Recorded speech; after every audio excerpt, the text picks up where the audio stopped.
লাইলাতুল বরাতের রাতে 7 শ্রেণীর মানুষের দোয়া আল্লাহ কবুল করবে না। 1 নাম্বার জাদুঘর, 2 নাম্বার শরাবি মদখোর, 3 নাম্বার যারা জানা করে, ব্যভিচার করে, যারা বেহায়াপনা করে, নষ্টামি করে, এই ধরনের বান্দার দোয়া সবরাতের রাতে, লাইলাতুল বরাতের রাতে আল্লাহ কবুল করবে না।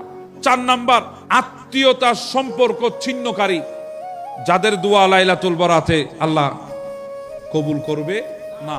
আত্মীয়তার সম্পর্ক ছিন্নকারী, যেমনটা আমাদের দেশে দেখা যায়, আমি একটু বড় লোক হলে আমার বোনটা যদি একটু গরিব হয়ে যায়, মানে আমার বোনের জামাইটা যদি একটু আর্থিক অবস্থা যদি টানাপোড়েন থাকে, কিংবা আমার ভাই যদি আর্থিক অবস্থা একটু দুর্বল থাকে, আমি এখন বড় লোক মানুষ, আমি আর তাদের সাথে সম্পর্ক রাখতে চাই না। খবরদার, আত্মীয় স্বজনের সাথে সম্পর্ক ছিন্ন করবেন না। আপনার এমন এমন আত্মীয় স্বজন যারা আপনার দিকে তাকিয়ে আছে, আপনি দানবীর সেজে লাভ কি?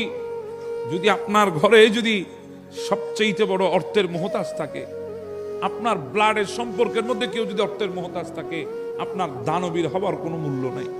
5 নাম্বার কমন আমাদের ভেতরে আছে, পিতামাতার অবাধ্য সন্তান, যার দোয়া আল্লাহ কবুল করবে না লাইলাতুল বরাতের রাতে। মা বাবার কথা শুনে না, মা বাবাকে মানে না, মা বাবাকে ধমক দিয়ে কথা বলে, আছে না নাই? আরে যুবক, আমি কেমন করে তোমাদেরকে বুঝাইতাম, মা রক্তকে দুধ বানিয়ে আমাদেরকে পান করিয়েছে, বাবা রক্তকে ঘাম বানিয়ে আমাদেরকে লালন পালন করেছে। কোন মায়ের সাথে বিয়াদবি করছো? কোন মায়ের অবাধ্য হচ্ছ? কোন বাবার অবাধ্য হচ্ছ? এরা ছাড়া তোমার অস্তিত্ব চিন্তা করা যায় না। 6 নাম্বার গীবত বা পরনিন্দাকারী, যাদের দোয়া আল্লাহ বরাতের রাতে কবুল করবে না, যাদেরকে আল্লাহ ক্ষমা করবে না।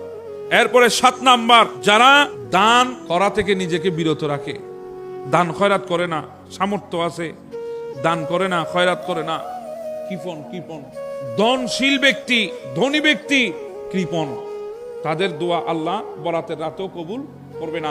আরেক হাদিসে আরেকজন মানুষের কথা বলা আছে, যেই বান্দা দুনিয়াবি কোনো কারণে আরেকজন মুসলমান ভাইয়ের সাথে ঝগড়া বেজে 3 দিন পর্যন্ত কথা না বলে রয়ে গেছে। কয় দিন? 3 দিন।